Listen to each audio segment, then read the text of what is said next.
All right. All right. Victoria Sinclair in the Urban Legends and Mystics show. This is so good to have such a beautiful soul because Victoria is very dear to me. And she is also a mentor to me in the realms of mysticism, spirituality, and shamanism. I have learned a great deal also in one of the collective and association of the Reigniting the Ancient Ways a few years back now when the both of us were in Australia. And it is very special to have Victoria now call all the way from Mexico today. And we are streaming from Bali. The time zones are different, but we are very excited to be able to connect through these devices. Victoria, take it away. Well, thanks, Onyx. It's so beautiful to be connecting, especially at this weird and wonderful time. And thank you so much for inviting me onto the show. And yeah, it's beautiful because I'm really, I was tuning in on what I might speak about, and it does have an Australia thread. So I'd like to just actually, even just before we go into this, just really give gratitude to the traditional owners and ancestors and ancients of the lands we're in and the ones of the lands we met in, because I think there's so much information beyond the verbal that we received from those lands and the lands that we're both in respectively at this time. And I just really want to honor that because I think it's actually formative to what we might share today. So thank you for the opportunity. Thank you for doing that. Really inspired to keep that practice going to, honor the places that we are calling from and sitting on, the sacred lands that I like to think that we're custodians of. Victoria, could you give us a little bit of background that might lead us to explaining what you are doing today that is related to then some of your mystical stories, if you have picked one or more? That would be great, please. Okay, so goodness, I think we're all at a place where many timelines are converging, and I guess right now I'm in a gestation of lots of lineages and teachings and wisdom and reflections from many years. I've just spent 13 years of nomadism, and I'm somewhat, I think, slowing down a little bit. I'm actually noticing a lot of people starting to go nomadic, and I'm like, oh, I think I'm becoming a bit more granny. And so I guess in my slowing down, I'm here thinking about how I can help to mentor people and to share some of the mysteries and the tools about natural law, spiritual law, and I think more like magic and mysticism through transmission states that I've experienced through the years. So I'm sitting in a little cave or a casita in Mexico, and now I'm just brewing a mystery school that I feel is kind of, I think, Onyx, in many ways, you and I have had a fascination with mysticism and these ancient lineages and secrets. And I think that it's something that we share in common. And I think I'm coming to something of a landing point with some of that. Amazing. Yeah, I definitely am obsessed with that. This is also the main reason for the show. Could you tell us a bit more also about your bloodline, where you come from? Yeah, so I'm originally from Northern Ireland, and the clan name of my surname is Sinclair. So that's a lineage linked to the Knights Templar. And so it's already deeply connected to many mystery schools and stories, possibly karmic ones that I've had a little bit of dealing with things like the Crusades. But yeah, and in recent years, actually, as I've been on pilgrimages with what I call the Serpent codes, which has been a 20-year journey of working with plant medicines, epigenetics, Kundalini energies, I finally found out also that I've got some ancestry more on my grandmother's side of my father's bloodline linked to the Touareg people who are called the Serpent people. And then I've got some I looked up the Touaregs, and then I found out more about the serpent codes through Mark Amaru Pinkham's work on the Serpents of Wisdom, which then reminded me of more of what I'm here to do. And I've got a lot of, I'm obviously Northern Irish, and a lot of my ancestry is Scottish. So I've also been organising mystery school activities up there in recent years. So I've been doing a lot of my ancestral work in the last few years, going back to Ireland, going back to Scotland, working with the Earth Keepers and the Wisdom Keepers there. So, and I like you, I've got some French.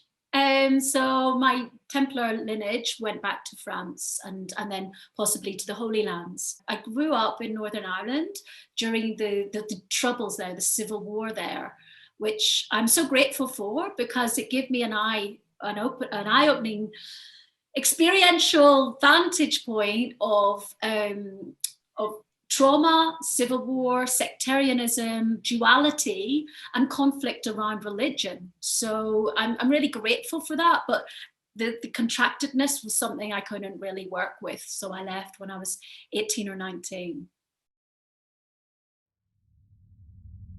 The more and more we grow in life, we suddenly see how the codes and the keys were there along younger than we thought.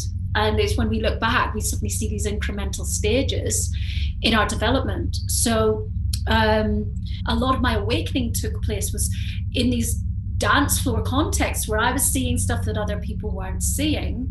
And we were traveling and all these, doing all these Jedi mind tricks and weird things that we were in altered states anyway, a lot of the time, but things that were not normal. And I was having an understanding of things that other people weren't. I think many people were approaching it in a Buddhist way, we might call it in a mundane way, but I was seeing the subtle energies that were at play a little bit, which of course brought on then something of a dark night of the soul and sort of shaman sickness, because nobody really understood me. And so that all happened, and then I had a real calling. I'd had a real calling when I was in the dark night of the soul to work with ayahuasca, because the book, The Cosmic Serpent, The Origins of DNA or Knowledge, something like that, by Jeremy Narby, jumped into my hands at that time. And something about these serpent codes was awakening in me, this connection between DMT and DNA. And my journey with DMT started, but my pilgrimage to find ayahuasca was only beginning. And that took 7 years of prayer with that medicine to get to South America.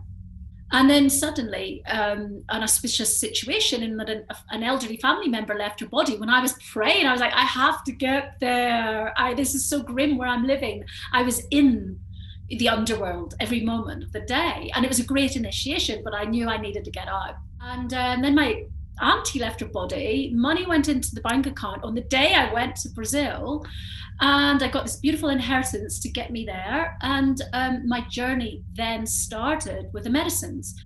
It's interesting, something's changing. The cosmos didn't allow me. It would just be like, you've got to go over there, and I just know how to listen. But there's a slight slowing down I'm in. I'm very excited for you to be planting some roots over there in a really beautiful heart country. I think when we connected, we were on that snake line, snake energy spirit from the get-go. That's why I was really attracted to, getting to pick your brains and to be in your vicinity. So it's great to have you. Yeah. Thank you. Thanks to Jeremy. Yeah.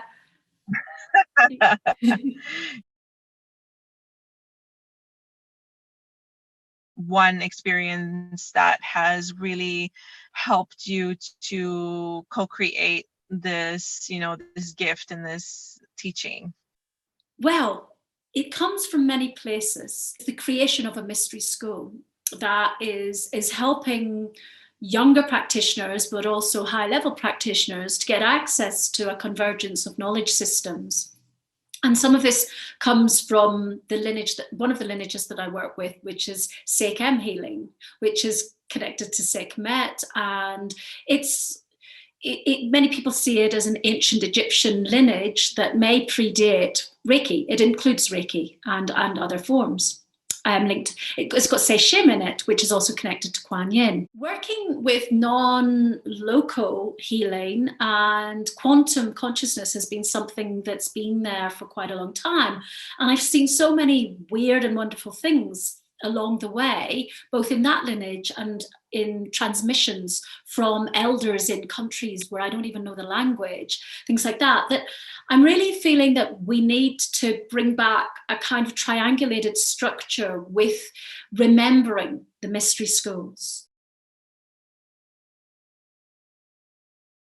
Bringing together concepts, that decolonized approach to learning about healing, learning about esoteric knowledge, and having an embodied and consciousness-based approach that also works with an intellectual approach, or body, mind, and consciousness. And I really see things like the pyramids as these transmitters of consciousness. So looking at that is creating a more triangulated system where we learn esoteric knowledge, but we have to get the life experience around it. And then we also receive the transmission, bringing us back into an understanding of the non-visible layer, which is what's so important, which is the ethers where so much comes through. And I'm seeing a lot of deficiency from, say, people who don't apply life experience to what they learn. And I feel that there's a lot of privilege in a lot of healing scenes that is not helpful, because we need to assist the alleviation of suffering of all beings. And I find that in a lot of countries and places, there's a fashion rather than an application to understanding the nature of human suffering or trauma, or some of the less glamorous aspects of the healing process. We apply the knowledge because I've got access to huge libraries and databases of knowledge and many teachings that I've acquired through the years, not to mention that there are many practitioners working on this together, helping people to acquire life experience by coming and working with us in developing countries, or, you know, developing humble service and selfless service. And then for me, there's a deep magic in this quantum state, transmission state work that I've learned so much from, and I'm sure you have as well, Onyx, with going sometimes on your own to the middle of a country and sitting there just kind of like, I really don't know what's going on, but just sitting there. And then somehow 6 months later, you can speak and articulate some essence of it, an essence of it that helps to bridge the gap. You know, that somehow I've been sitting, I remembered out near Uluru going, you know, the elders are talking, it's all weaving across timelines, there's no linear time, half the time it's not even in a language that we know. And I just sit there, and then somehow it's how we somehow come with this. And there's something about the application, that there's a spiritual key that we get given. Because I notice now I channel a lot when I'm giving teachings, but I've done my homework. I've been to the ghetto and back. I've been to hell and back with it. And somehow from somewhere, I don't have to think in that academic way to release teachings.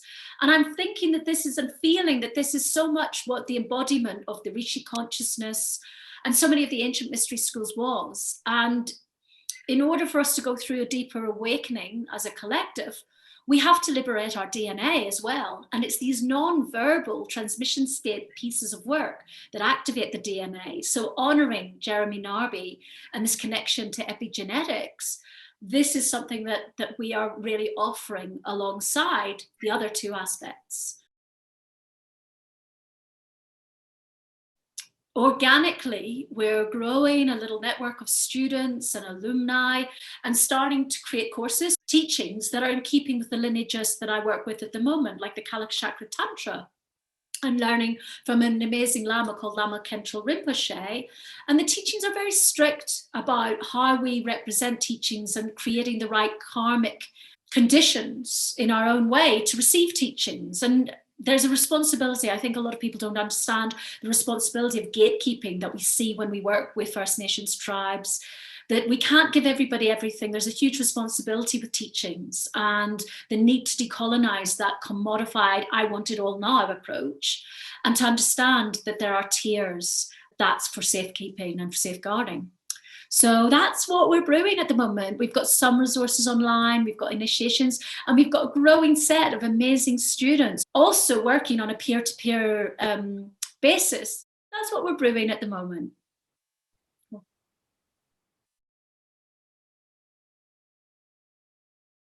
A lot of it is poetry, and a lot of it is storytelling that is activating. It's not something that is like flatline. It's something that's still very much alive, and it's still, you know, when I think of time and timelines and dimensions, it's all happening at the same time. And so there's this aliveness that isn't set in stone. I'm very grateful for you to be in this realm and for your mystery school. So I, you know, saying prayers and blessings so that whatever you put out there for people to find can be found. Thank you so much. So appreciate it. I would, yeah. Mm-hmm. So I would like to maybe ask you one last question. Share with us a story that has led you to create the mystery school. I think that I'm going to kind of backtrack a little bit on myself within. Well, I think so much of what we're in at the moment is chicken and egg. I'm consistently, and I think astrologically at the moment, in a discussion with myself as to should this be made? And I keep going back to things like my astrological chart and signs. So recently I was in Mexico City and I was walking down the road, and Mexico has been very good to me. And I've done a lot of earth keeping and pilgrimage work here, but that commitment felt like that had finished in the Mayan lands recently. So I was kind of walking down the street and I was like, Spirit, you know, if there's something I've got to do, what? And then a young brother that I know who works in a vegan cafe jumped out at me in the street and he was like, I hear you're a teacher of energy medicine. I want you to teach me everything. And I was like, okay, I think that's quite a strong sign about something. And I actually had a student in town, so she actually taught him his Reiki level 1, level 2 as a rite of passage for her. And I'm actually going to see these brothers tomorrow. And then linked to that, then I was in the dentist, and I don't go to the dentist very often at all. And I was suddenly on the dentist chair, and the dentist started asking me about energy medicine and telling me he has a sacred manuscript and he wanted me to see it. And I was like, wow, I cannot ignore this. But then there are things, this kind of urban ghetto divination, which is a lot, I think, probably for you and I. You know, we get these signs of billboards or pop songs on the radio or dentists. And this is the kind of urban shamanism, the language that we are intrinsically woven into. And when it speaks to us, when we've just given a question, or sometimes we haven't even done that, then that, I guess, is an inspiration to know that it's beyond our ego wanting us to create it, that actually the field and somebody will benefit from it. And how many people it benefits, it doesn't really matter. But if it's coming in direct transmission state like that, then I guess we've got to do it. I totally couldn't agree more. Yeah, I would add to that aspect of, you know, the chicken and the egg and who comes first, and whether we have a destiny or we have a choice, or is it both, or, you know, is it just like hand in hand, like you create your just destiny in your free choice, is something that I've always been trying to crack the code or crack the mystery. But I think you cannot crack the mystery just by its own simple definition. That mystery is going to remain a mystery. But I've been enjoying digging these realms with you, Victoria. And I will thank you for now for sharing the stories that you've shared, and, you know, some personal, intimate times as well.